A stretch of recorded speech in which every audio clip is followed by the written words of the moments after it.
Iya, masuk Pak. Agak terputus-putus.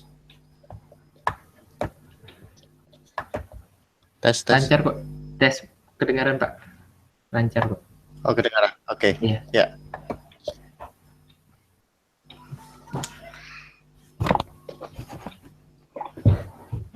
Saya menjelaskan dulu ya. Iya.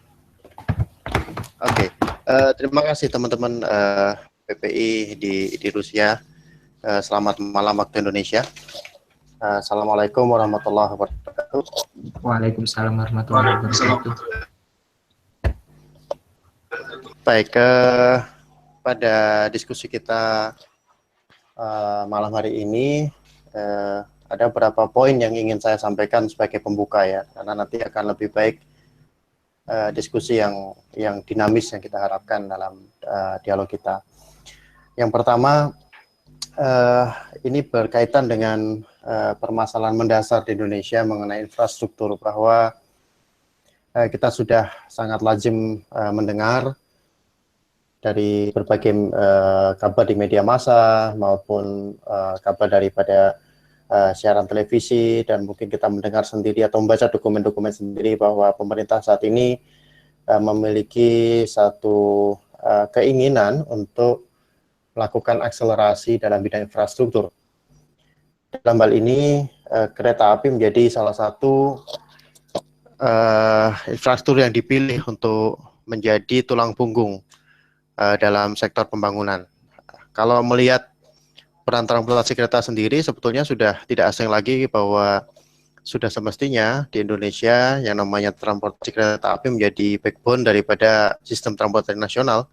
Karena pertama, salah satu keunggulannya adalah dalam mobilisasi penumpang, kemudian dalam sistem logistik transportasi barang juga memiliki keunggulan, kemudian memiliki potensi untuk melakukan koneksitas baik nasional maupun regional. Dan dengan keunggulan ini ditambah lagi bahwa transportasi kereta api merupakan transportasi yang paling, kalau kita hitung-hitungan mengenai emisi, pengaruh lingkungan adalah yang terkecil dibandingkan moda-moda transportasi lainnya. Nah, dengan ini ditambah oleh visi 2025 yaitu MP3EI, bahwa untuk mendukung pembangunan yang menjadi Indonesia negara yang maju, maka sektor transportasi ini perlu diberikan kekuatan atau penguatan daya saing untuk pertumbuhan ekonomi yang berkelanjutan, dan poin pentingnya adalah pembangunan infrastruktur. Nah, kalau melihat dari bahan yang saya sampaikan kemarin di Ripnas kita 2030, itu target rencana induk perkeretaapian 7 dari Ripnas 2030, ini 5 diantaranya berbicara mengenai infrastruktur. Contoh di sini saya identifikasi pertama, jaringan kereta api 10.000 km double track dan elektrifikasi pada lintas utama. Yang kedua, Trans Sumatera yang saat ini sedang dalam progres. Kemudian transportasi perkotaan yang kita sama-sama paham bahwa di Jakarta juga sudah mulai atau sedang dibangun, dan kita menunggu dari finalisasi pekerjaan untuk MRT. Kemudian Jakarta-Bandung kita ada kereta api cepat. Di Palembang juga ada LRT dan seterusnya yang akan menyusul kota-kota yang lain.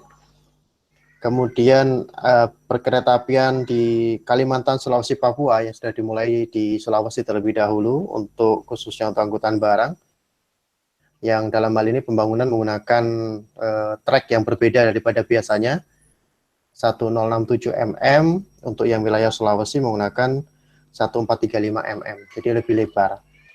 Kemudian yang terakhir, ini tidak berkaitan langsung dengan infrastruktur, namun ini dampak daripada infrastruktur yang baik, yaitu pelayanan yang terintegrasi, aman, nyaman, handal, dan terjangkau. Nah, bicara mengenai peta ini tentu kita memahami bahwa kita perlu menata ulang pemahaman mengenai infrastruktur yang berkelanjutan itu yang seperti apa, yang dalam hal ini adalah khususnya dalam perkeretaapian. Nah, melihat kondisi ini, yang menjadi poin penting yang saya amati adalah kesiapan kita dalam menghadapi penyiapan infrastruktur. Yang pertama adalah kita harus sama-sama berangkat dari filosofi yang sama mengenai kriteria struktur dalam infrastruktur itu sendiri. Di kereta api kita mengenal ada lima bagian dalam penguatan infrastruktur atau kriteria struktur. Yang pertama adalah struktur kereta api harus memiliki kekakuan atau stiffness, kemudian resilient, kemudian memiliki daya tahan terhadap deformasi permanen, stabilitas, dan memiliki adjustabilitas.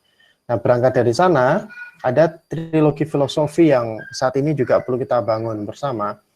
Yang pertama adalah adanya koneksitas antara desain struktur perkeretaapian dalam hal infrastruktur, kemudian tahap konstruksinya, dan yang terakhir adalah perawatan dan pemeliharaan.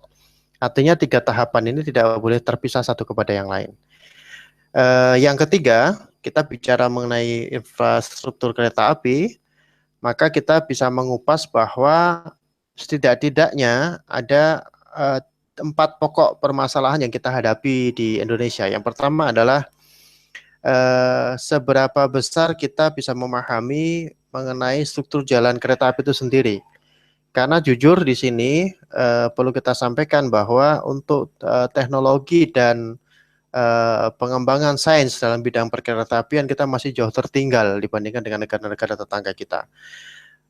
Boleh dikatakan peraturan Menteri tahun 60 tahun 2012 yang berbicara mengenai kriteria desain perkeretaapian itu merupakan peraturan yang diturunkan langsung tanpa adanya dokumen akademis yang lebih terperinci dari peraturan dinas nomor 10 tahun 86. Sedangkan kita tahu peraturan dinas nomor 10 tahun 86 adalah hampir sebagian besar tinggalan dari aturan-aturan yang digunakan di Belanda dulu. Nah, sehingga di dalam aturan tersebut kita masih mengenal rumus Talbot, kemudian kriteria dinamis klasik, kemudian perhitungan deformasi yang menggunakan klasik, dan lain sebagainya. Bahkan yang membuat kita agak terkejut dengan peraturan kita saat ini adalah ketika ada pengembangan lebar spor 1435, ini kriteria strukturnya sama dengan 1067. Nah, tentu bagi orang teknik ini agak boleh dikatakan lucu ya, cukup menggelikan. 1067 tentu itu akan melayani jenis lokomotif ataupun jenis gerbong yang lebih kecil dibandingkan 1435. Nah, kalau gerbongnya lebih besar, tentu kriteria strukturnya harus lebih tinggi. Nah, di sini kalau kita lihat PM 60 tahun 2012, untuk lebar spor 1067 dengan 1435 persis sama. Salah satunya adalah tebal balas. Ini juga, aturan ini saya kritisi juga di beberapa kesempatan diskusi dengan kementerian, bahwa peraturan-peraturan yang berkaitan dengan desain struktur ini terlalu memudahkan konsultan. Karena konsultan yang dalam hal ini memberikan jasa konsultansi kepada pemerintah, dia hanya menstandarkan bahwa tebal untuk lapisan pondasi, misalnya sambil dalam kasus ini hanya 30 cm. Nah, 30 cm dia gunakan totali untuk semuanya. Apakah itu untuk lahan gambut, apakah itu untuk lahan lunak, ataupun yang jalan rel yang berdiri pada struktur yang lebih keras, dia 30 cm. Prakteknya kan tidak demikian. Nah, sehingga kriteria mengenai desain struktur kita memang perlu kita tinjau ulang secara lebih baik, supaya dalam melakukan sebuah pembangunan infrastruktur nantinya bisa baik. Yang kedua, kita berhadapan dengan pokok permasalahan mengenai geotrack dengan geohazard, bahwa kondisi di Indonesia, terutama kondisi geografis, tanah, dan sebagainya sangat bervariasi. Di satu lokasi yang hampir bersamaan pun, terkadang daya dukung tanah ini memiliki perbedaan yang sangat ekstrim. Karena memang geologi kita sangat beragam. Kita berada dalam wilayah Ring of Fire, dinamika geologinya juga sangat dinamis. Ya, ini kemudian menyebabkan batuan-batuannya juga sangat bermacam-macam, dan batuan kita banyak batuan-batuan muda, dan batuan-batuan sebagiannya juga mengalami pelapukan di bagian atasnya. Nah, dengan asal-usul batuan yang berbeda, tentu akan menghasilkan sifat material pelapukan yang berbeda juga. Nah, tanah sebagai materi sifat pelapukan geologi ini juga akan menghasilkan sifat-sifat teknis yang berbeda. Nah, dalam hal ini kita kurang sekali dalam menganalisis database mengenai kekayaan tanah yang ada di Indonesia. Dan ini menyebabkan desain struktur kita relatif hampir sama pada beberapa tempat yang sebetulnya itu bisa kita atasi dengan melakukan pemetaan mengenai kegeologian di awal. Kemudian berkaitan dengan topik yang sama, permasalahan kita adalah geohazard atau kebencanaan. Bahwa suka tidak suka, senang tidak senang, bahwa setiap tahun kita akan dihadapi dengan bahaya gempa bumi, longsor, banjir yang terus-menerus itu ada. Apalagi bahaya bencana meteorologi ini sekarang berada pada peringkat yang lebih tinggi. Nah, kita ketahui bersama kalau kita melihat di Pantura, maka permasalahan dari tahun ke tahun sama, banjir. Namun kenapa itu tidak terselesaikan hingga saat ini? Dan tidak ada perubahan ataupun spesifikasi khusus untuk desain infrastruktur yang berada di pantai utara. Nah, ini juga menjadi catatan penting bagi kita. Ya, kemudian berkaitan dengan pembangunan infrastruktur baru, misalnya Sumatera. Di Sumatera ini kita sudah mengetahui di sana ada Great Fault Sumatera, ada sesar dari Aceh sampai ke Lampung yang cukup besar. Dan itu sangat aktif sekali. Itu menimbulkan permasalahan yang berkaitan dengan beban dinamis akibat gempa.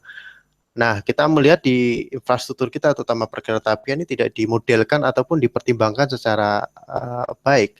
Bahkan kode-kode khusus yang berkaitan dengan beban dinamik gempa pada infrastruktur jalan juga tidak dikemukakan dengan baik di sini.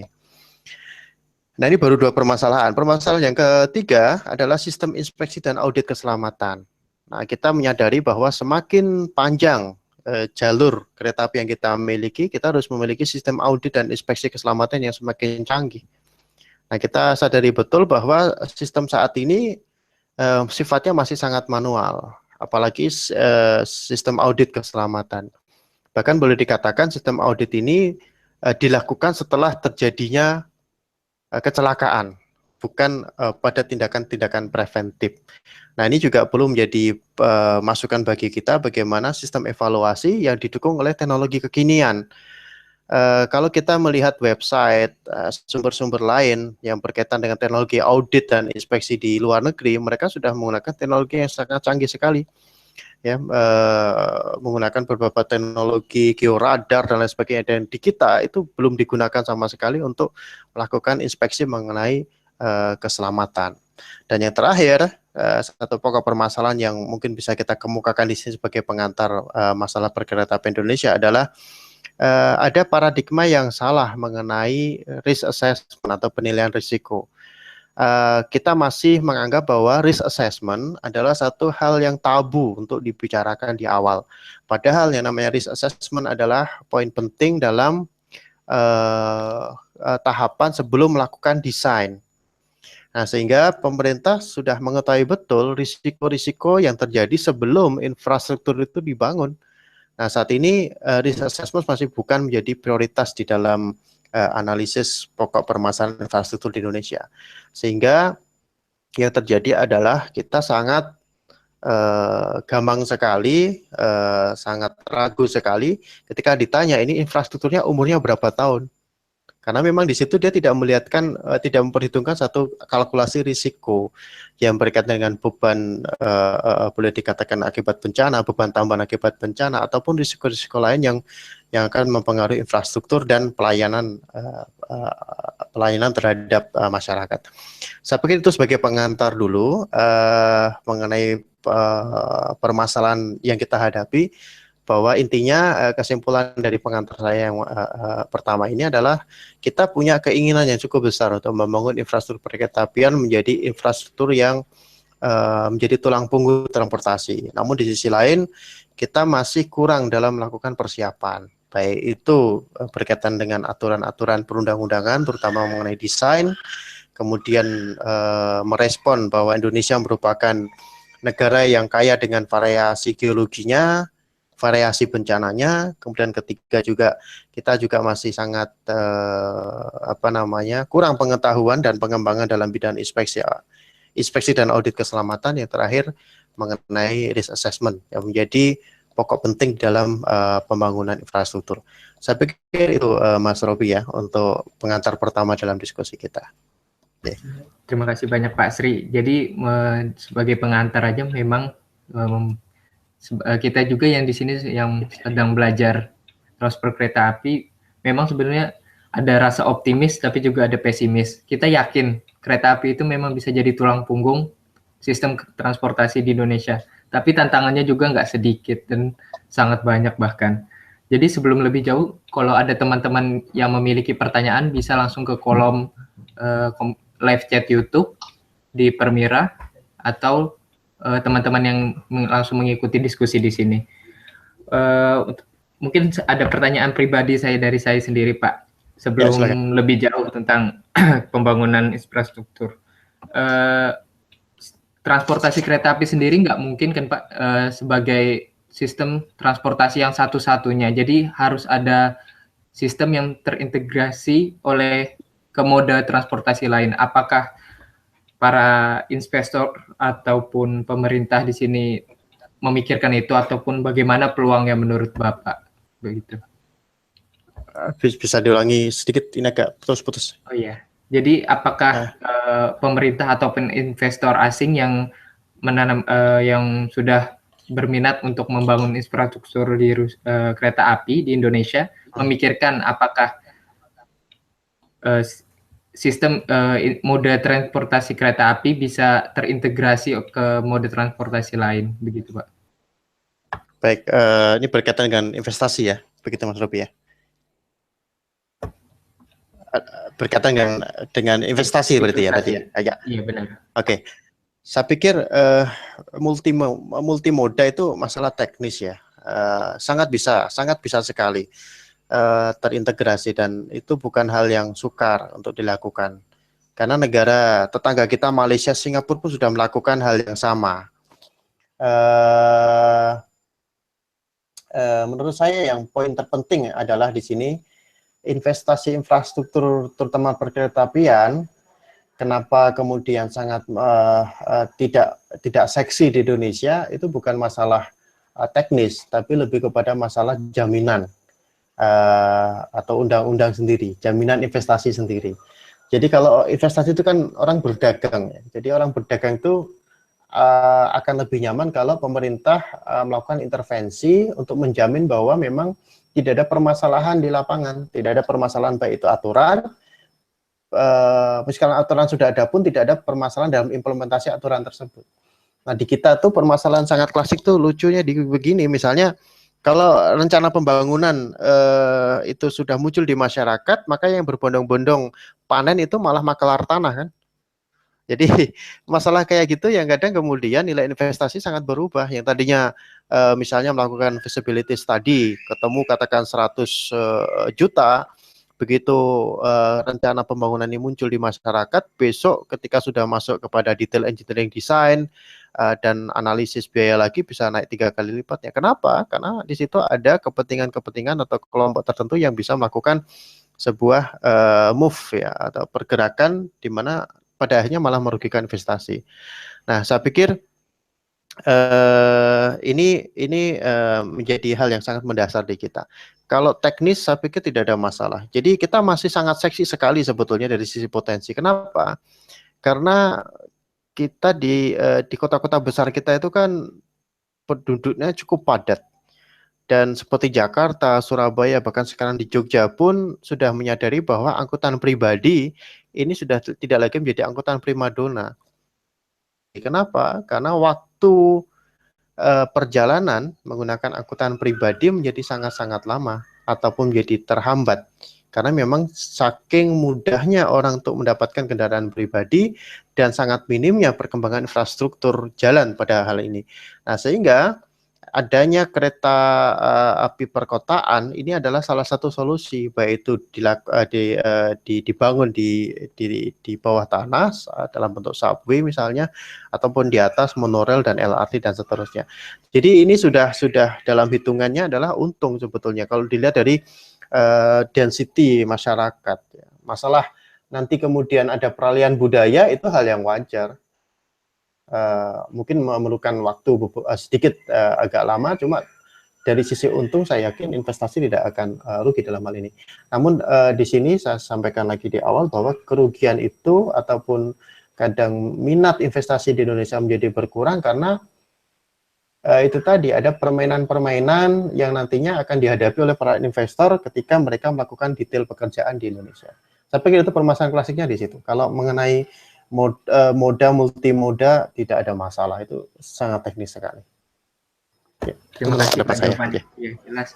Ya. Mungkin ada Mas Hendra di sini langsung juga dari Saint Petersburg mau menanyakan. Ya. Halo Pak Sri, saya juga ingin menanyakan. Ya, sebelumnya saya perkenalkan diri juga, nama saya Hendra. Saya ingin menanya tentang yang permasalahan kereta api di Indonesia. Yang saya sering lihat itu kan Pak, kecelakaan kereta api itu sendiri paling banyak itu terhadap tabrakan dengan misalnya seperti mobil dan motor. Itu berarti seperti palang pintu yang tidak ada, mungkin ada yang juga dijebol. Nah, yang saya lihat di sini palang pintu kereta api itu rata-rata terjaga dengan bagus. Bahkan di jalan rayanya itu ada semacam untuk penghalang agar tidak diterobos. Nah, mungkin bisa Bapak berikan solusi gimana sih bagusnya tentang palang pintu kereta api itu agar tingkat keselamatan itu dari kereta api bisa minimalkan lah. Seperti gimana bagusnya. Baik. Baik, untuk yang pertama berkaitan dengan Undang-Undang Lalu Lintas mengenai perkeretaapian ya, bahwa di situ sudah ditegaskan bahwa yang namanya palang pintu adalah satu infrastruktur keselamatan yang disediakan untuk perjalanan kereta api. Jadi bukan untuk perjalanan moda angkutan darat lainnya, dalam hal ini adalah kendaraan. Nah, di sini yang kemudian menjadi agak sukar untuk dipahami masyarakat. Jadi seakan-akan masyarakat menilai bahwa palang pintu adalah digunakan untuk keselamatan bagi darat. Enggak, angkutan-angkutan darat lainnya, tidak. Itu keselamatan untuk perkeretaapian. Nah, sehingga yang mendapatkan prioritas ketika ada pertemuan sebidang antara jalur kereta api dengan jalan raya adalah kereta apinya. Itu sudah sangat tegas sekali sebenarnya di undang-undang. Hanya masalahnya kita ini sekarang berhadapan dengan budaya. Jadi budaya yang kadang bagi kita, saya ada satu ungkapan yang cukup menarik. Bahwa dikatakan orang beradab, salah satu ya, masyarakat yang beradab adalah masyarakat yang bisa diatur dengan tanda ataupun dengan sebuah simbol. Artinya di situ ada kata-kata stop, ya dia akan berhenti terlebih dahulu. Nah, kalau di kita kan enggak. Bahkan ada overburden, misalnya dilarang masuk pun kita nyelonong masuk juga, karena begitu ya kondisi masyarakat di kita. Nah, itu yang menurut saya yang penting harus kita evaluasi terlebih dahulu, bahwa banyak hal teknis itu juga tidak bisa berjalan dengan maksimal, dengan baik, dengan optimal, disebabkan karena ada faktor-faktor di luar teknis seperti budaya. Nah, itu yang kemudian menyebabkan kecelakaan itu sering terjadi. Yang terakhir yang berada di Cilacap misalnya. Di Cilacap itu adalah kecelakaan antara minibus dengan kereta api. Itu mengakibatkan sekitar 6 orang ya meninggal akibat itu yang terbaru. Nah, ini menunjukkan bahwa untuk angkutan darat itu kadang tidak menyadari ketika dia bertemu dengan pertemuan sebidang jalan rel, maka dia harus berhenti terlebih dahulu. Maka di situ kan tandanya cukup banyak. Ada yang stop, ada yang kemudian jalur ada tanda kereta api harus berhenti dan seterusnya. Namun itu yang berlaku. Nah,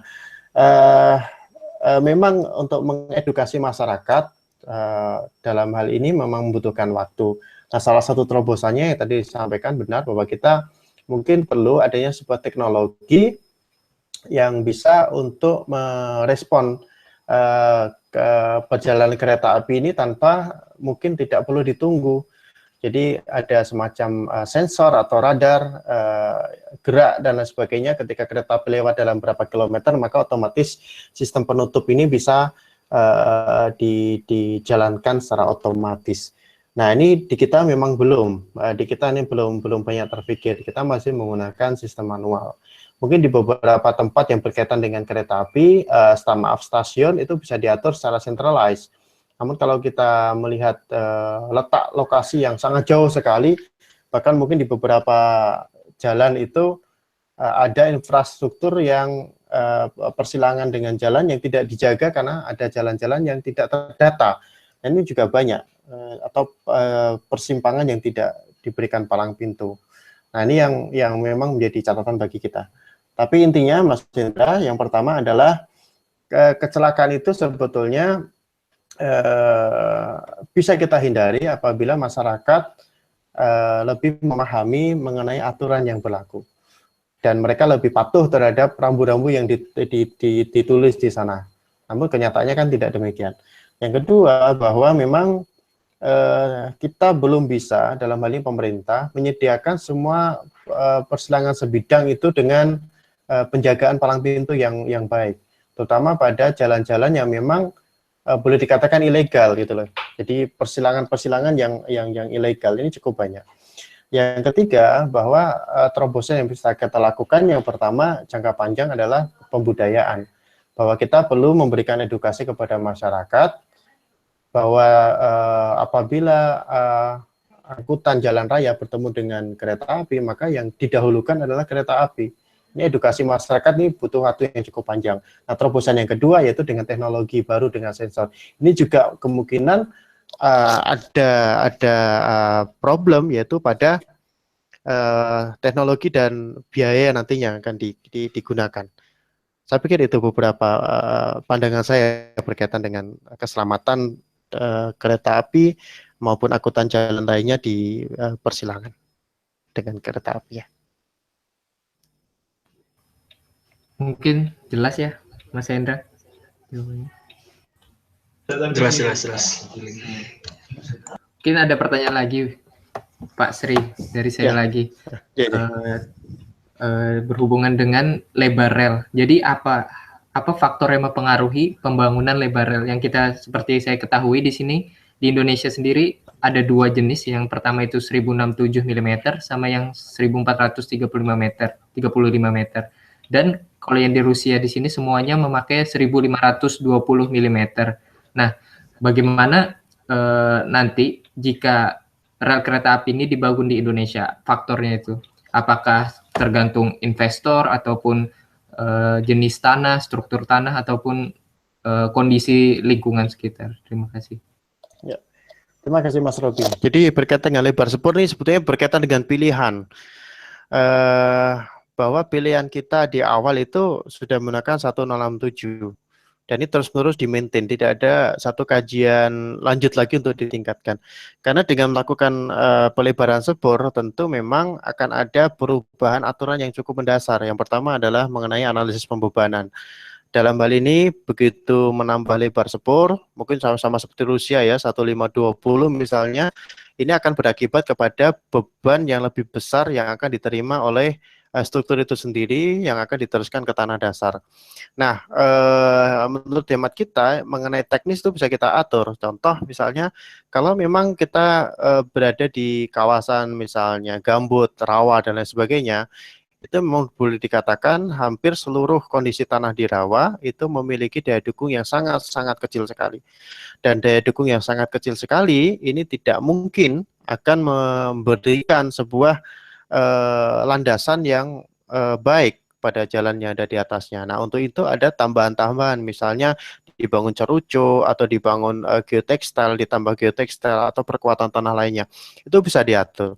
Nah, permasalahannya karena pilihan sebetulnya. Jadi dari awal pilihan kita 1067 mm. Karena begitu kita merubah ke lebar spur yang lebih lebar, kita harus mengganti seluruh jaringan yang ada, mengganti seluruh lokomotif yang ada, gerbong yang ada, dan seterusnya. Nah, ini yang kemudian menjadi kendala. Namun, untuk jaringan-jaringan baru, saya pikir pengembangan 1435 bisa diperhitungkan. Kenapa? Karena nanggung kalau 1067, apalagi untuk keperluan logistik. Nah, untuk keperluan transportasi logistik, semakin lebar spur itu, maka semakin besar daya angkut yang bisa diambil. Padahal kita mengetahui bersama bahwa semakin besar daya angkutnya, semakin besar logistik yang bisa diangkut.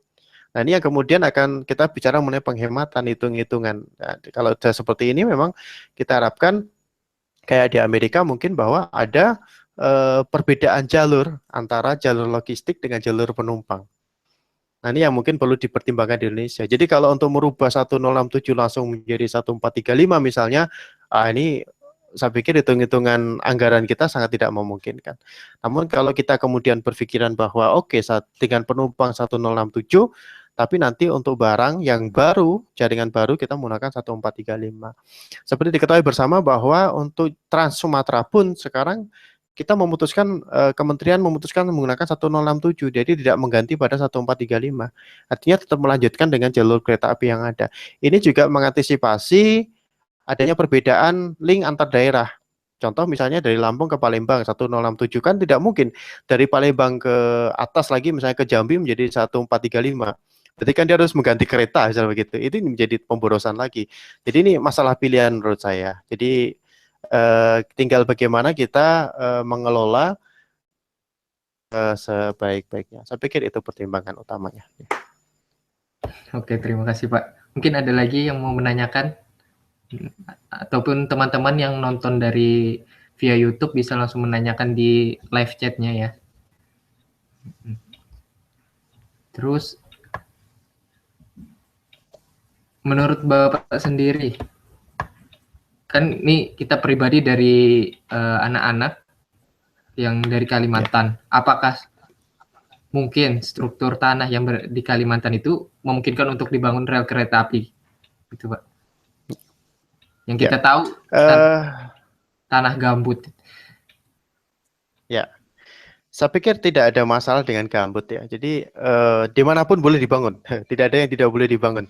Kita harus sebagai engineer tentu akan prinsipnya seperti itu dulu. Jadi kalau memang ada masalah-masalah, ya kita harus selesaikan juga dengan solusi-solusi yang tepat. Semacam kita makan obat begitu ya. Jadi kalau sakit flu ya obatnya obat flu. Kalau sakit flu dikasih obat panu ya nggak sembuh-sembuh kan gitu. Nah, masalah di kita tuh kadang begitu. Jadi kita tidak menemukan apa sebenarnya masalah yang terjadi sehingga treatment yang diberikan menjadi salah. Saya selama 2 tahun ini membantu kementerian, terutama bidang Direktorat Keselamatan, untuk melakukan sebuah pemetaan terhadap permasalahan infrastruktur yang ada, terutama perkeretaapian yang ada di Indonesia. Dan beberapa kali saya ke lokasi di Lampung misalnya, itu juga mungkin tidak persis sama dengan gambut, namun boleh saya katakan tipikal, itu permasalahan tanah. Di sana tanah merupakan tanah yang dari hasil pelapukan batuan kapur, sehingga banyak yang mengandung tanah lempung atau lempung merah.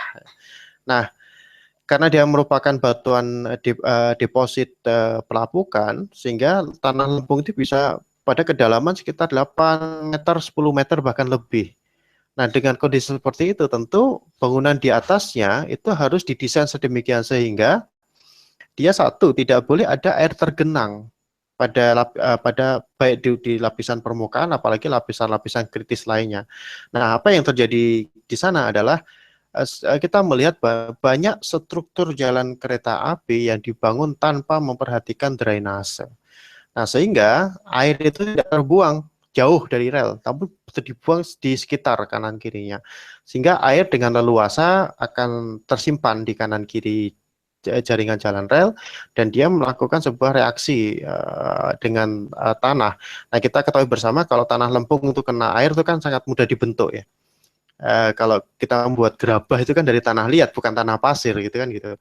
Nah, kita boleh lihat ketika tanah lempung itu terendam oleh air yang sangat penuh sekali akan mengakibatkan daya dukung jadi sangat rendah. Nah, di sini yang kemudian terus-menerus terjadi yaitu amblesan. Nah, treatmentnya apa yang saya lihat? Treatmentnya adalah dengan menambah batuan saja di sana atau balas. Material balas ditambah lagi, besok ditambah lagi. Nah, kita bisa bayangkan masalahnya penyakitnya itu kan di tanah. Kenapa material balas yang ditambah? Jadi ini yang terjadi di kita, sehingga kita kadang kurang menganalisis penyebab yang terjadi. Nah, berkaitan dengan tanah gambut, itu hal yang sama adalah kita melihat dulu kondisinya seperti apa.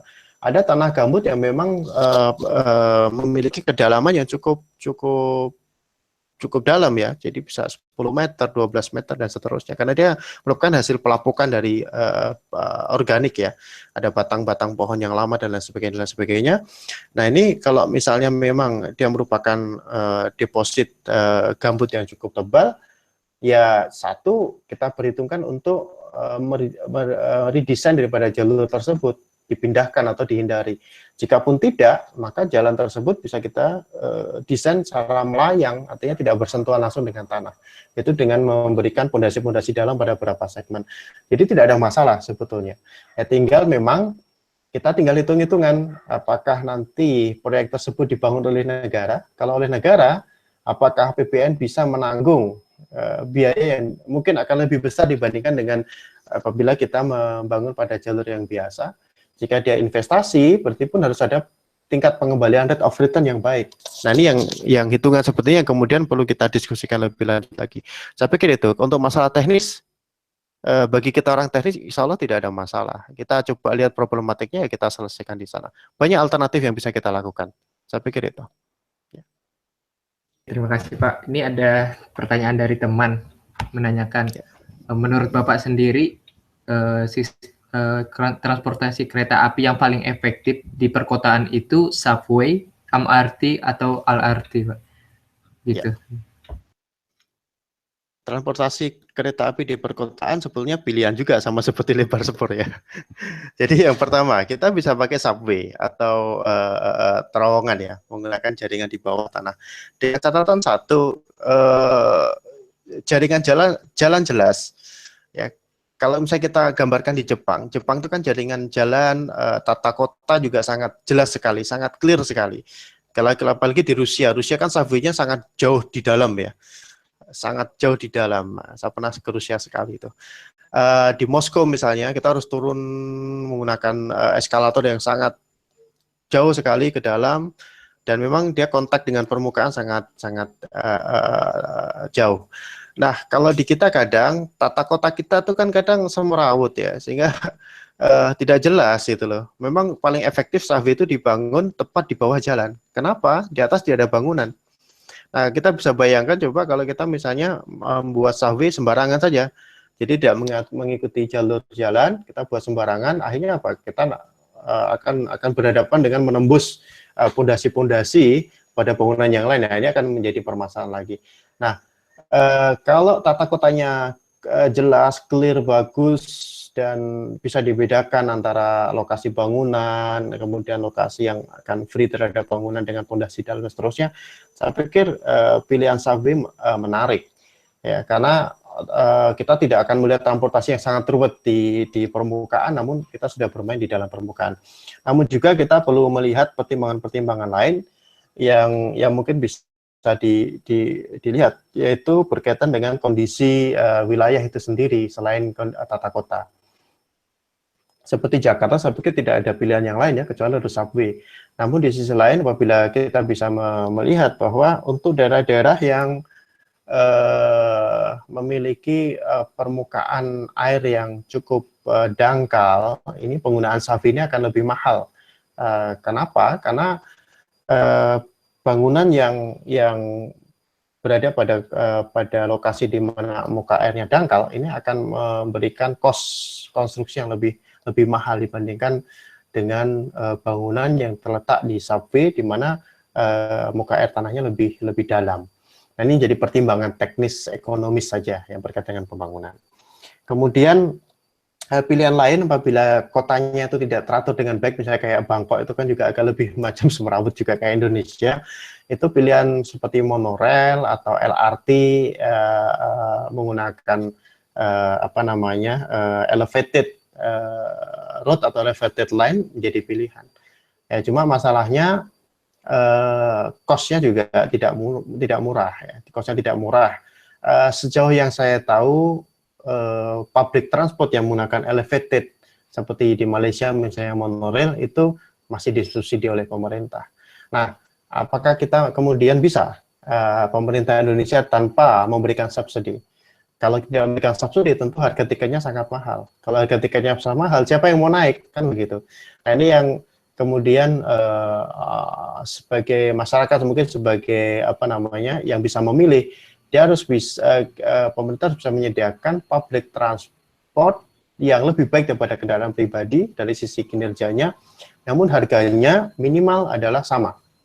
Kalau lebih mahal, orang kemudian akan kembali lagi kepada private car atau kendaraan pribadi. Nah, ini yang pertimbangan lagi. Kalau misalnya lebih murah, berarti ada subsidi pemerintah.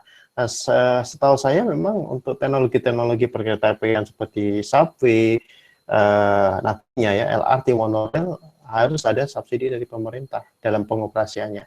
Saya tidak yakin dengan hanya mengandalkan kepada tiket bisa bisa menutup biaya perawatan, biaya pemeliharaan untuk infrastruktur maupun untuk sarananya. Saya pikir itu pilihan. Jadi tidak ada hal khusus ya, apakah subway, LRT, monorail dan seterusnya. Yang penting adalah ketika kita sudah memutuskan itu, maka ada konsekuensi-konsekuensi lain yang harus kita hadapi. Saya pikir itu untuk pertimbangan transportasi perkotaan.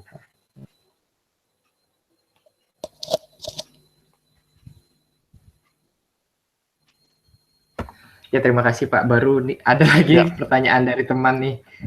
Kan Indonesia itu, apalagi khususnya Pulau Jawa ataupun Sumatera itu rawan bencana, ya, seperti gempa bumi ataupun longsor. Apakah kita sekarang memiliki kemampuan ataupun teknologi untuk mengatasi itu, Pak?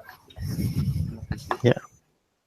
Baik, terima kasih. Berkaitan dengan bencana ini menarik sekali untuk kita bahas, karena kebetulan saya 2 tahun ini juga membantu kementerian untuk menyiapkan kita sebut sebagai peta risiko perjalanan kereta api, dalam hal ini khususnya di Pulau Jawa. Sampai saat ini yang kita miliki baru informasi. Jadi kita mengolah berbagai data, salah satunya adalah data ancaman. Ancaman ini bisa kita olah, yaitu dengan melakukan overlapping, melakukan landscape analysis antara kondisi geografis, kondisi geologi, kondisi geomorfologi, kondisi tata ruang kota, wilayah. Kita jadikan satu informasi menggunakan geoinformasi, GIS tentunya, menggunakan GIS. Dari situ kita lakukan scoring dari berbagai macam kondisi tersebut, mana yang rentan bencana banjir, mana yang longsor, mana yang gempa bumi. Kalau gempa bumi berkaitan dengan kondisi sesar dan geologinya, kalau longsor tentu berkaitan dengan wilayah kereta api yang berada di kanan kiri bukit atau melalui timbunan-timbunan yang cukup tinggi dan besar. Kemudian kalau banjir, kita akan bicara mengenai jalur kereta api yang berada di melalui daerah-daerah yang di tepi pantai. Kalau berkaitan dengan rob ataupun berdekatan dengan sungai, apabila itu berkaitan dengan banjir yang diakibatkan oleh daerah aliran sungai. Itu sudah kita olah dan kita baru bisa menyajikan dalam bentuk informasi. Ya, kita hitung bagaimana kesiapan, dalam hal ini kita belum bicara teknologi, baru kesiapan, apakah ada SOP di setiap ruas tersebut untuk melakukan penanganan atau penanggulangan ketika bencana itu muncul. Kemudian apakah SDM yang berada yang menjadi penanggung jawab di wilayah tersebut sudah memahami betul bahwa ada potensi itu, dan dia di training, dilakukan simulasi-simulasi tertentu, sehingga ketika terjadinya bencana akan ada sebuah proses tanggap darurat yang cepat.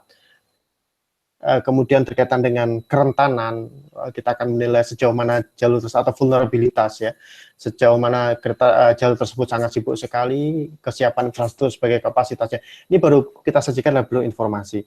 Nah, kemudian dari ancaman, kemudian vulnerabilitas dan kapasitas kita olah menjadi risiko, atau dalam hal ini risk analysis. Nah, risk analysis atau analisis risiko ini menjadi masukan kepada pemerintah untuk bisa memetakan jalur-jalur mana yang perlu diamati, jalur mana yang bukan tidak diamati, namun pengamatannya agak lebih tidak rinci dibandingkan jalur yang katakan jalur berbahaya ataupun jalur yang tidak berbahaya. Untuk teknologi, kita belum banyak berbicara ke sana saat ini, tapi nantinya harapan kita nanti ada teknologi yang berupa early warning system. Jadi misalnya ketika gempa bumi ada early warning system, seperti di Jepang itu sudah ada, saya lihat di SOP-nya, Jadi begitu ada gempa, maka gempa akan masuk ke stasiun pencatat gempa, kemudian dia akan memberikan informasi kepada early warning system, dan otomatis ada sistem evakuasi break yang apa namanya terkoneksi langsung dengan kereta api yang berjalan di sekitar daerah tersebut, sehingga tidak perlu menunggu respon daripada masinis untuk menghentikan kereta, namun otomatis kereta akan berhenti sendiri ketika respon itu muncul. Nah, ini kita belum bicara sejauh itu. Jadi early warning system mungkin kita masih sifatnya adalah, oh ada gempa, kemudian ada longsor, oh ini ada longsor. Itu saja yang bisa kita lakukan sampai saat ini. Sehingga memang untuk kondisi rawan bencana, baik Jawa atau Sumatera, kita masih punya PR yang cukup besar sekali untuk bisa menyiapkan jalur infrastruktur kereta yang aman, selamat, ya, dan berkelanjutan. Itu poin penting yang berkaitan dengan pertanyaan ini. Ada lagi Pak pertanyaan dari teman kami, Ahmad Setiawan. Assalamualaikum Pak Sri. Seperti yang kita tahu bahwa pendistribusian kebutuhan primer maupun sekunder, transportasi darat, udara, dan laut saling berhubungan. Dan seperti yang kita tahu, harga yang tidak merata di daerah satu dengan yang lain adalah salah satu faktornya adalah faktor cuaca buruk, di mana jalur udara dan darat tidak bisa bekerja maksimal. Apakah mungkin kereta barang atau mungkin pembuatan mountain railway karena banyak pegunungan di negara kita bisa menjadi solusi untuk pendistribusian kebutuhan tersebut sampai tepat waktu. Karena setahu saya di India sudah mendistribusikan kebutuhan-kebutuhan melalui mountain rail karena lebih efisien. Gitu. Ya, baik, Mas Ahmad Setiawan ya. Jadi kita sadari bersama kondisi geografis di kita kan juga tidak semudah yang ada di India, di Amerika ya. Kalau Amerika lebih banyak pada kontinental, daratan, totally daratan, sehingga koneksitasnya sangat mudah sekali. Bikin jalur dari pantai timur sampai pantai barat tidak ada masalah, atau jalur-jalur darat lainnya. India pun demikian, jadi kontinental. Nah, di kita ini negara kepulauan. Nah, sehingga memang multimoda adalah satu hal yang wajib apabila kita bicara mengenai koneksitas. Jadi ada koneksitas. Nah, sekarang tinggal kita bagaimana melancarkan koneksitas ini. Contoh yang mudah adalah kita sementara tidak bicara dulu mengenai Papua, karena itu masih jangka panjang infrastruktur di sana untuk kita bisa majukan. Kita bicara mengenai Jawa dan Sumatera saja. Apakah sampai saat ini letak atau lokasi industri itu sudah sangat strategis sehingga jalur kereta api? Kan terkadang tidak. Jadi antara pemegang kebijakan yang berkaitan dengan industri, yang kedua berkaitan dengan tata ruang kota, ini kadang tidak menyadari bahwa mereka sebetulnya perlu untuk mendesain sebuah kawasan-kawasan industri yang kawasan industri yang sebetulnya perlu dilalui oleh jalur kereta api. Kenapa? Karena kalau dia bisa dilalui jalur kereta api, tentunya ini akan menjadi sangat seksi sekali, akan sangat menarik sekali. Jadi jalur kereta api akan digunakan sebagai jalur barang di sana. Namun kenyataannya kan tidak. Kenyataannya banyak sekali industri-industri besar kita yang tidak dilalui atau tidak terletak pada jalur yang berhubungan langsung dengan kereta api. Sehingga tetap saja mereka akan membutuhkan moda-moda darat lainnya. Nah, ini yang kemudian menyebabkan cost ataupun harga barang menjadi semakin lebih tinggi. Nah, contoh lain di Sumatera. Kenapa Trans Sumatera penting? Ini harapannya akan menggantikan, kalau kita ke Sumatera jelas ya fenomenanya di jalan-jalan ada banyak truk gitu. Dan truknya tidak hanya satu, beratus-ratus ya, truk atau bahkan beribu-ribu truk. Nah, kita bisa bayangkan apabila dengan kondisi angkutan seperti itu bisa kita pindahkan ke jalan rel. Tentu akan melakukan banyak sekali penghematan. Penghematannya tidak pada angkutan barangnya saja, namun juga kos pemerintah yang harus dikeluarkan untuk memperbaiki jalan Trans Sumatera. Ya, artinya jalan tersebut akan kurang truknya dan akan kemudian mungkin banyak dilalui kendaraan-kendaraan ringan. Jadi menurut saya memang saya optimis sekali dengan perkereta apian ini, karena dia salah satu keunggulannya kan masif tadi ya, dia bisa mengangkut banyak sekali barang, banyak sekali penumpang dalam satu satuan waktu, yang mana tidak bisa dilakukan di angkutan udara, ataupun angkutan laut, ataupun angkutan moda lainnya. Jadi keunggulan inilah yang kemudian menjadi andalan kita. Nah, mengenai jalur kereta api melalui pegunungan, itu sangat-sangat mungkin bisa dilakukan. Jadi tinggal kemauan kita saja. Kalau misalnya Jawa sudah beres, Sumatera sudah beres sebagai jalur perekonomian utama, nah tentu jalur-jalur lain di luar itu akan bisa kita tembus dengan baik. Nah, kadang di Jawa saja ini masih jadi bermasalah kan gitu. Jadi menurut saya tidak ada masalah. Ini menarik sekali. Saya pikir kereta api untuk teknologi tidak ada masalah. Dia akan berkembang terus-menerus. Tinggal bagaimana kearifan kita dalam hal ini adalah pemerintah untuk mendorong supaya teknologi ini bisa berkembang dengan baik. Terutama teman-teman yang belajar perkereta apian di Rusia nih ya, di hampir seluruh perguruan tinggi di Rusia ini bisa kembali dengan ide-ide pembangunan yang baru. Nah, ini yang apa namanya perlu kita pertimbangkan. Saya pikir itu, Mas Rofi. Ya, terima kasih Pak. Terus ada lagi teman saya dari Saint Petersburg menanyakan, apakah di Indonesia sekarang sudah ada universitas yang mempelajari tentang kereta api? Melihat bahwa transportasi kereta api ini sangat potensial untuk dikembangkan di Indonesia. Ya, kalau jurusan kita belum ada. Jadi Department of Railway Engineering kita belum punya. Ya, lain ketika saya pernah mengunjungi beberapa universitas di Iran, mereka itu punya Master of Railway Engineering. Jadi masternya langsung. Jadi tidak Master of Engineering atau Master of Railway Engineering. Memang dari semester 1 sampai tesis mereka akan berbicara mengenai Railway Engineering. Menurut saya perlu ada dorongan ke sana. Di universitas saya sendiri sampai saat ini di UMY Muhammadiyah Yogyakarta kita belum punya jurusan itu. Kita masih melakukan sub konsentrasi. Ada transportasi, kemudian ada sub konsentrasi berupa railway engineering. Di situ kita berikan mata kuliah seperti DED, bagaimana menyiapkan DED yang baik, bagaimana menciptakan pola operasional yang baik, bagaimana menyiapkan desain stasiun yang baik, dan lain sebagainya yang berkaitan dengan perkeretaapian. Untuk studi perkeretaapian saya pikir sudah banyak sebetulnya. Salah satunya adalah kita punya saya kelupaan, kita punya akademi baru yang perlu dibangun sekitar 3 tahun ini oleh Kementerian Perhubungan yang namanya API, Akademi Perkeretaapian Indonesia. Hanya sayangnya API ini kuotanya masih sangat terbatas. Masih sangat terbatas dan dia akademik. Jadi akademik itu kan berarti persentase praktisnya akan lebih besar dibandingkan dia vokasional ya, dibandingkan dengan yang sains. Untuk sainsnya sendiri di universitas secara khusus tidak ada, namun konsentrasi cukup ada. Nah, ini tinggal sebetulnya bagaimana kita di Kementerian Pendidikan maupun di Kementerian Perhubungan dan kementerian lainnya ini harus saling berkaitan sehingga mereka bisa sinergi untuk menyatukan pendapat bagaimana menghasilkan SDM mengenai railway engineering yang baik. Saya pikir permasalahan di situ. Ya.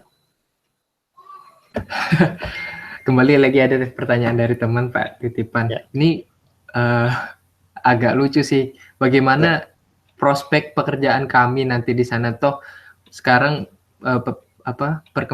pembangunan di Indonesia itu kereta api di Indonesia lambat, karena pemerintah masih lebih memilih membangun jalan tol dibandingkan jalur kereta api. Gitu. Ya. Bagaimana prospek kerja kami? Apakah kami harus ada harapan buat kerja di Indonesia gitu? Terima kasih. Ya, ini buka-bukaan aja ya. Sangat banyak harapan ya, sangat banyak sekali harapan. Saya juga diminta untuk pernah diminta untuk sebagai istilahnya apa ya, bukan pengawas ya, namun sebagai seseorang diminta pertimbangan terhadap hasil-hasil konsultan. Menurut saya sampai saat ini orang yang memiliki keahlian yang pure, yang betul-betul di bidang perkeretaapian di Indonesia itu belum ada. Ya, boleh dikatakan, saya katakan belum ada ya. Belum ada itu betul-betul yang memiliki tracking pendidikan yang betul-betul sampai ke perkeretaapian. Kalau transportasi banyak. Background saya transportasi bukan perkeretaapian. Namun kemudian riset saya, studi saya lebih banyak kepada perkeretaapian. Yang pure perkeretaapian tidak ada. Nah, sehingga banyak sekali tenaga ahli yang diperlukan mengenai perkeretaapian akhirnya mengambil teman-teman yang memang background-nya adalah jalan raya. Nah, apa yang kemudian menjadi berbeda adalah intuisi dalam menyelesaikan masalah. Kalau teman-teman perkeretapian, dia memiliki satu pemahaman yang sangat baik sekali bagaimana infrastruktur ataupun struktur kereta api itu harus dibangun. Nah, teman-teman yang di bidang transportasi yang kurang mendalami ini kadang hanya sekedar, oh ini kan desainnya sama seperti desain jalan raya, geometriknya kan gitu saja. Jadi penyelesaiannya sangat praktis sekali. Saya pikir SDM perkeretaapian masih diharapkan, ya, masih diharapkan. Bahkan kalau kita mau jujur, coba kita buka-bukaan lah ya. Apakah PT Kereta Api di Indonesia mereka punya ekspor dalam bidang betul-betul pure perkeretaapian? Kebanyakan adalah orang yang bekerja lama di bidang perkeretaapian jadi ekspor. Sehingga analisisnya adalah bukan scientific base, namun experimental base atau experiences base. Sehingga berbekal pengalaman. Nah, pengalaman itu memang sangat bermanfaat sejauh permasalahan yang dihadapi adalah berulang yang sama. Nah, sekarang kenyataannya kan nggak begitu. Begitu permasalahan menjadi semakin rumit, menjadi semakin berat, tentu tidak bisa hanya berdasarkan pengalaman. Ada scientific base yang harus dibangun. Nah, ini tidak bisa dilakukan kalau memang orang tidak mengenal atau mengerti betul mengenai filosofi mengenai jalan rel atau struktur jalan rel itu sendiri. Saya pikir peluangnya terbuka lebar. Tinggal nanti bagaimana untuk saat ini memang terkesan bahwa kita seperti membuka sendiri. Kenapa? Karena kita harus memberikan atau merubah paradigma mengenai bahwa kereta api satu permasalahan rumit yang memang harus diselesaikan oleh expert yang memang membidangi dalam bidang itu. Saya pikir itu. Jadi nggak usah khawatir. Oke, Pak. Itu good news buat kita semua ya. Jadi terus ada nih langsung Madan dari teman kita di Moskow nih mau nanyakan, mungkin dari Madan langsung. Langsung aja, Bi. Langsung aja. Iya, Madan. Iya. Jadi pertanyaan saya ini agak simpel sih, Pak. Kenapa sih perkembangan perkeretaapian di Indonesia itu sangat lambat dibandingkan dengan perkeretaapian yang ada di negara Asia lainnya? Kan kita tahu sendiri bahwa perkeretaapian di Indonesia itu adalah yang kedua di Asia setelah India gitu. Iya. Kenapa kok bisa lambat? Apakah emang prospek di perkeretaapian sendiri itu dulu tidak dianggap penting atau gimana, Pak? Ya. Terima kasih Pak Sumadan ya. Yang pertama yang saya lihat adalah sebetulnya kita berangkat dari sebuah sejarah yang sangat bagus sekali. Bahwa Belanda ketika datang ke kita, salah satu yang dibangun oleh mereka yang menjadi terpenting adalah bukan jalan sebetulnya, namun kereta api. Link kereta api lama itu kan kalau kita telusuri cukup luar biasa ya. Mereka sudah mengetahui hal ini, sehingga baik Inggris maupun Belanda ketika membangun pertama kali pada daerah kolonialnya bukan jalan, namun kereta api. Nah, kenapa kemudian ini bergerak lambat, kalah dengan transportasi darat dalam hal ini boleh saya katakan kendaraan atau mobil? Karena menurut saya yang pertama yang mungkin dilihat adalah kalau mobil itu kan industrinya cukup beragam ya. Artinya industrinya ini berkembang sangat cepat dibandingkan kereta api dan pemain-pemainnya juga sangat beragam. Saya melihat kepada keberpihakan ekonomi berbanding dengan kenapa ini tidak berkembang dari sisi teknologi. Ketika keberpihakan ekonomi ini dalam hal ini di Indonesia kasusnya itu didominasi oleh industri-industri kendaraan. Dalam hal ini saya boleh katakan langsung saja ada industri kendaraan dari Jepang misalnya. Ini sangat kuat sekali mencengkeram. Yang kemudian menurut saya mereka berusaha untuk menghambat. Nah, kalau kita bayangkan, kalau dari dulu, tram itu tetap ada di Jakarta, tram itu tetap ada di Solo, ataupun di Surabaya, tetap mereka memiliki angkutan kota berupa tram, mungkin angkutan kendaraan pribadi dari awal tidak akan begitu banyak. Karena orang sudah terbiasa secara budaya, oh enak ya menggunakan angkutan umum gitu. Tapi di sini kan tidak. Ada satu desain menurut saya, di awal ya, sehingga ini akan menghambat. Contoh yang sederhana yang kadang kita geli adalah kenapa dari Jakarta sampai ke Cengkareng itu baru sekarang dimulai pembangunan kereta api. Padahal kita tahu namanya Jakarta ke Cengkareng itu mesti kos transportasinya luar biasa. Satu, kalau kita bicara mengenai ongkos, berarti di sana naik taksi dari Jakarta Pusat ke Cengkareng itu sudah 120.000 atau 100 sampai 120.000 itu dari sisi taksi. Belum macetnya, belum waktunya, belum kalau banjir, belum kalau sekarang kita keluar dari Jakarta Pusat jam 4 sore, dapat pesawat jam 7 sudah mustahil. Artinya apa? Ini permasalahan sudah sangat kompleks sekali. Tapi kenapa sampai sekarang jalur kereta api pun, ya kan, jalur kereta api pun tidak ada. Nah, itu kan jadi geli. Ada apa ini? Kalau mau pun sebetulnya selesai kan? Kalau mau pun selesai. Oh, tanah nggak bisa beli karena mahal, dibuat elevated. Tapi kenapa tidak? Jadi menurut saya ini keberpihakan ekonomi saja. Bahwa memang ada desain-desain tertentu, saya tidak bisa mengatakan siapa ya, karena tidak punya datanya. Tapi feeling saya ada desain-desain tertentu dari keberpihakan ekonomi yang kemudian menghambat. Supaya apa? Supaya yang lain bisa tetap hidup. Ya, atau industri kendaraan ataupun yang menggunakan kendaraan itu dalam hal ini adalah pengelolaan untuk kegiatan transportasi ini bisa hidup. Saya pikir itu problemnya. Itu yang kemudian secara masif berkembang sehingga sampai sekarang kereta api bukan primadona, teknologi juga tidak maju di Indonesia maksud saya, dan kita ketinggalan jauh dengan negara-negara kita yang lain. Ya, saya pikir problematik utamanya di situ. Nah, kalau ini sudah seperti ini sudah terpecahkan, nah ini tinggal kita lari sebetulnya. Tapi selagi ini belum terpecahkan, ini masih menjadi problematik fundamen di kita. Kenapa tadi perkembangan kereta api menjadi sangat lambat? Saya pikir itu Pak Semadan. Ini feeling saya ya, pendapat saya. Terus ada pertanyaan lagi, Pak. Ini dari teman di Moskow. Mungkin beberapa sudah terjawab dari pertanyaan ini. Mungkin Bapak bisa lebih rinci memberikan beberapa contoh lain, fenomena geografis seperti apa yang dapat dikondisikan sebagai pemicu permasalahan dalam pembangunan infrastruktur ini. Dan dampak apa saja yang dapat ditimbulkan oleh kondisi-kondisi tersebut. Misalnya pengaruhnya seperti penentuan lebar rel kereta, jenis kereta, atau maksimal beban yang dapat diangkut. Terima kasih. Baik, terima kasih. Untuk kondisi geografis sih sangat bermacam ya. Jadi misalnya kalau kita melihat di Jawa saja, Jawa ini boleh dikatakan terbelah dua segmen yang jelas. Kalau di Jawa Barat di bagian selatan atau Jawa Tengah bagian selatan, Jogja juga boleh dikatakan demikian, sampai ke Jawa Timur bagian selatan itu adalah daerah pegunungan.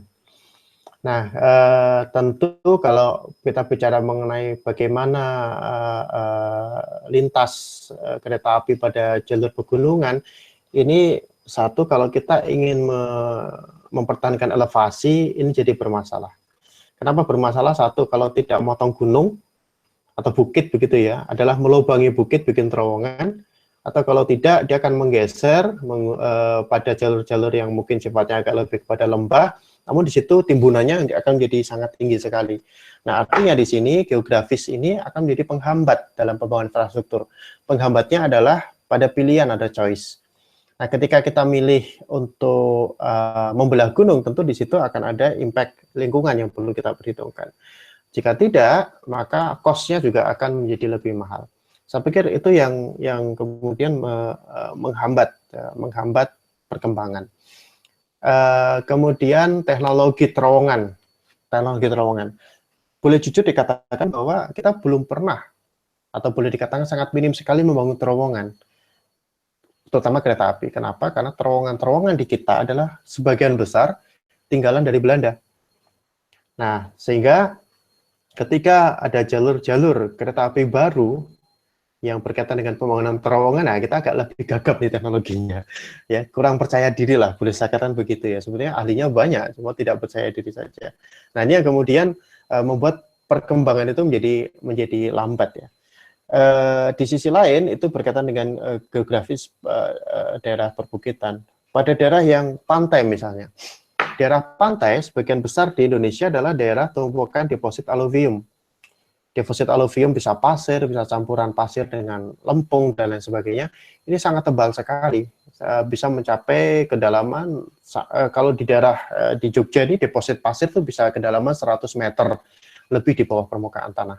Nah, kalau kita bicara mengenai deposit, maka kita bisa gambarkan deposit ini seperti sedimentasi, layer by layering pembentukannya. Nah, salah satu kelemahan daerah yang memiliki layering yang cukup tebal adalah apabila dia dilewati oleh jalur sesar ataupun jalur gempa pada daerah tersebut, maka dia akan terjadi amplifikasi. Jadi amplifikasi itu penguatan.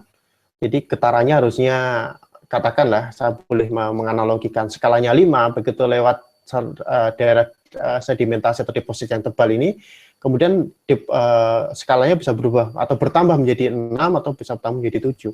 Nah, kenapa demikian? Karena dia memang sifat sedimen deposit seperti itu, bahwa akan terjadi amplifikasi yang disebabkan oleh pantulan-pantulan akibat pergerakan gelombang tersebut. Nah, ini juga permasalahan yang terjadi dari geografis, sehingga memang kajian yang sangat lengkap sekali berkaitan dengan kondisi geografis, kondisi geologi, baik itu tersingkap maupun yang tidak tersingkap, ini memang harus dijalankan dengan baik. Nah, problematik ke kita adalah dokumen-dokumen seperti ini bukan menjadi prasyarat utama di dalam detail engineering desain kita. Karena mereka menganggap bahwa, oh, jalan kereta api kan dibangun di permukaan. Ngapain ngurusin tanah sampai 8 meter ke bawah? Mereka cukup melakukan investigasi tanah sampai kedalaman 2 meter saja. Tapi mereka nggak ngerti di bawahnya ada deposit yang sangat dalam. Nah, ini yang sering menjadi permasalahan di kita. Saya pikir problematik kita di situ ya. Jadi informasi ini tidak tergali dengan baik dan maksimal, sehingga tadi dokumen yang diharapkan dalam perencanaan yang harusnya bagus, kemudian tidak sempurna karena mengabaikan banyak aspek-aspek geografis dan kegeologian di kita. Memang semakin kita melakukan investigasi, semakin mendetail dan mendalam, cost-nya menjadi semakin mahal. Itu konsekuensi logis. Namun ini kan investasi, sehingga akan mahal di depan. Kemudian kita akan mendesain dengan baik, dengan tepat, treatment yang bagus, maka jalan tersebut akan memberikan kinerja transportasi yang lebih lama dibandingkan apabila kita mengabaikannya. Saya pikir itu. Oke, terima kasih banyak Pak sejauh ini. Mungkin ini pertanyaan terakhir juga, mengingat di sana sudah larut malam. Pertanyaan terakhir dari saya sendiri. Seberapa penting Pak menurut Bapak risk management itu terhadap pembangunan infrastruktur kereta api di Indonesia? Mengingat kita, menurut saya pribadi, sebetulnya kalau kita baik dalam mengelola transportasi kereta api ini, maka dampak bencananya itu lebih kecil dibandingkan dengan transportasi lain. Namun kenyataannya di lapangan berbeda. Terima kasih. Baik. Risk management atau manajemen risiko ini memang baru kita coba untuk kampanyekan dari waktu ke waktu. Sebentar lagi saya juga akan menulis buku mengenai risk management di perkereta-apian. Ini menjadi penting kenapa? Pertama, kita kan daerahnya sudah daerah bencana. Jadi otomatis kita tidak perlu mengundang pun bencana akan muncul. Ya, itu harus kita sadari bersama. Itu yang pertama. Yang kedua, kita berada pada wilayah yang tadi kondisi geologi dan geografi yang bermacam-macam atau beragam. Ini juga menyebabkan, sudah saya jelaskan sebelumnya, dampak teknis yang harus kita pertimbangkan. Kemudian kita adalah daerah kepulauan dan lain sebagainya yang memang sangat berisiko sekali apabila kita berkaitan dengan pengelolaan. Nah, begitu tahu potensi seperti itu, memang seharusnya dalam membangun infrastruktur kita harus mempertimbangkan ketika infrastruktur dibangun apa dampak yang atau risiko yang akan terjadi. Ya, risiko ini bisa kita hitung di awal. Misalnya kalau kita bangun pada daerah yang memang itu dilalui jalur itu harus melalui daerah yang memang rawan gempa. Apakah kemudian kita tinggal memilih kalau tahu seperti itu kita tetap lewat dengan mengetahui risikonya atau kita menggunakan jalur yang lain. Nah, kalau jalur yang lain mungkin akan lebih mahal karena pembebasan tanah, akan melalui daerah-daerah yang memang harus membuka lahan dan seterusnya. Oke, katakan pilihannya kita melewati daerah yang yang memiliki potensi gempa yang cukup tinggi. Nah, disitulah kemudian kita melakukan analisis risiko. Kita akan melihat catatan-catatan dulu, historical gempa pada daerah tersebut, apa impact-nya, apa dampaknya, di tempat-tempat mana yang akan ada pergeseran-pergeseran akibat sesar, akibat keretakan dan lain sebagainya. Nah, di situ yang kemudian kita pelajari apa teknologi apa yang harus kita terapkan di sana. Sehingga dalam berbicara mengenai manajemen risiko, kita akan berbicara mengenai satu, preparedness. Preparedness itu kalau bahasa kerennya adalah sedia payung sebelum hujan. Itu aja konsepnya. Jadi kalau jadi gempa, ya udah, memang potensi gempa di situ. Cuma kita preparedness. Sehingga kita bisa memperhitungkan, oh kalau gempa skalanya 6 bagaimana, 7 bagaimana, 8 bagaimana, 9 bagaimana pengaruhnya Pak, itu sudah kita perhitungkan di depan. Sehingga kalau jalan rusak, silahkan rusak. Memang harus rusak kan gitu. Cuma kita di situ mengetahui ketika rusak, tidak langsung hancur. Ketika rusak, kereta bisa berjalan dengan baik atau bisa melakukan tindakan darurat yang baik. Itu yang pertama. Yang kedua, manajemen risiko dia berkaitan dengan tanggap darurat bencana. Bagaimana kita menyiapkan apabila ketika memang terjadi bencana, apa yang harus kita lakukan? Bagaimana SOP-nya? Siapa orangnya? Siapa yang akan melakukan evakuasi? Siapa yang akan melakukan bantuan pertama kali ke sana? Yang ketiga, kita bicara mengenai pasca atau pemulihan. Pemulihan berarti ketika terjadi bencana, oke, rusak silakan, memang infrastruktur itu harus rusak ketika terjadi bencana. Namun rusaknya tersebut kita minimalisasi sehingga tidak terjadi atau tidak mengakibatkan kerusakan sifatnya major atau destruktifnya tidak total. Kalau kita bicara mengenai bangunan tuh logikanya adalah bangunan akan boleh dikatakan tidak ada bangunan di kita yang memang akan 100% akan tahan terhadap bencana, gempa misalnya, enggak. Pasti tidak ada kerusakan. Namun kerusakannya kan sudah diprediksi. Kalau skala 6 Richter apa kira-kira rusaknya, 7 apa, 8 apa, 9 apa, 10 apa, kira-kira begitulah. Nah, ketika terjadi pun harus hancur, kan tidak langsung hancur. Namun ada fase hancurnya dulu, sehingga ada memang evacuate time, orang di bangunan tersebut untuk lari. Sama juga infrastruktur kereta api, ketika harus rusak, masih ada evacuate time untuk kereta itu berhenti, kemudian pintu gerbong akan membuka, penumpang, dan penumpang itu akan keluar dari sana. Nah, ini yang sebetulnya dikatakan risk di situ, mengelola risk. Oke, itu berkaitan dengan risk. Terakhir dari tahap risk management adalah mitigasi dan langkah-langkah kemudian mencegah, preventif. Jadi dia semacam cycle, kembali lagi ke awal. Sehingga oke, terjadi bencana, next bagaimana? Ada nggak cara penanganan sehingga tidak boleh bencana itu mengakibatkan kerusakan yang sama di kemudian hari. Kan sama aja bohong ya, boleh dikatakan ada risk, tapi begitu rusak ya itu saja dosanya, berarti itu nggak ada pengelolaan risiko, tapi kayak gitu. Jadi saya katakan risk sangat penting sekali dilakukan. Nah, ini yang sebetulnya kita lakukan. Berkaitan dengan risk dan keselamatan, apakah ada kaitannya? Sangat ada kaitannya. Keselamatan perjalanan kereta api bukan berarti setelah terjadi kecelakaan. Keselamatan kita berbicara mengenai bagaimana kita melakukan tindakan preventif mencegah kecelakaan itu terjadi. Saya pikir konsep seperti itu perlu kita kembangkan supaya kesiapsiagaan kita, infrastruktur menjadi betul-betul baik. Saya pikir itu. Ya. Terima kasih banyak Pak, sejauh ini banyak banget ilmu yang kita dapat dari Bapak sendiri. Oh iya, buku-buku Bapak bisa kita dapatkan di mana ya?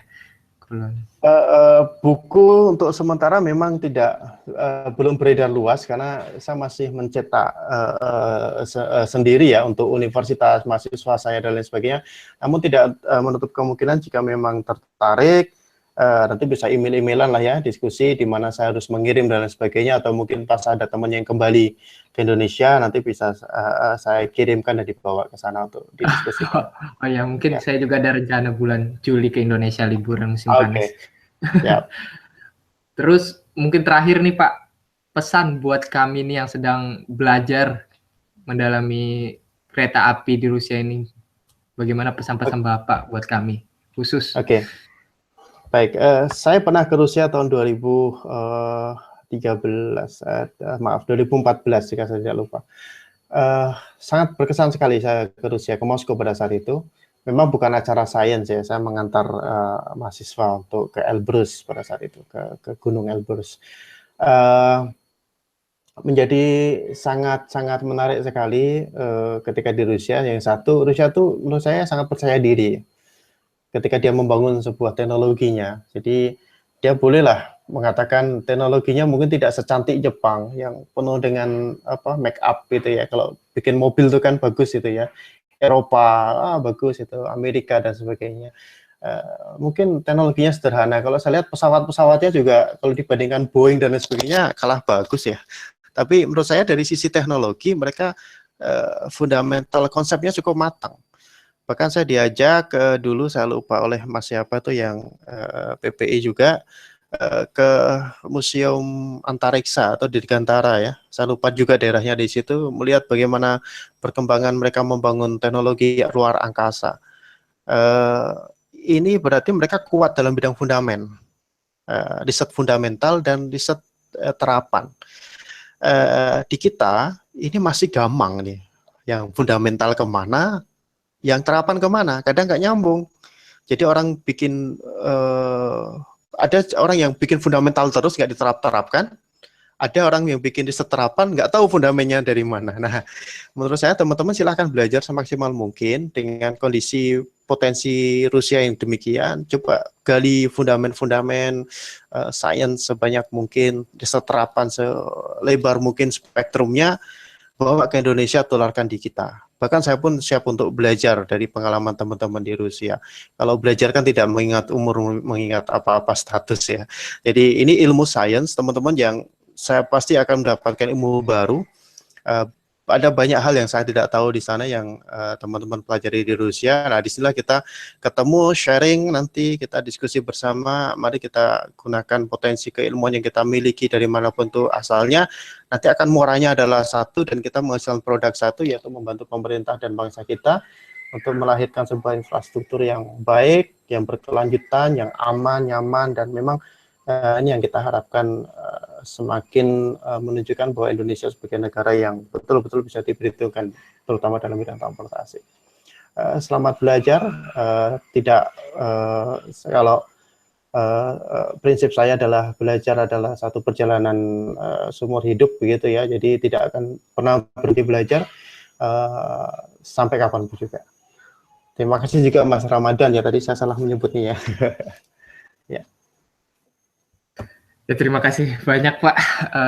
Mungkin kita juga bukan pertemuan terakhir. Nanti kita juga masih butuh Bapak buat membangun sama-sama sistem transportasi kereta api di Indonesia khususnya.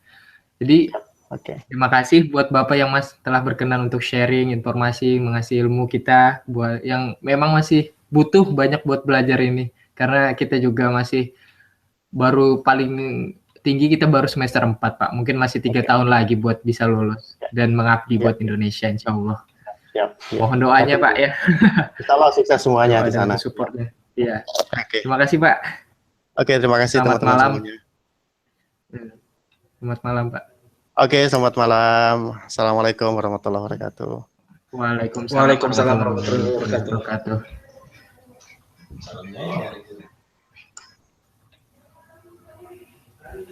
Ah.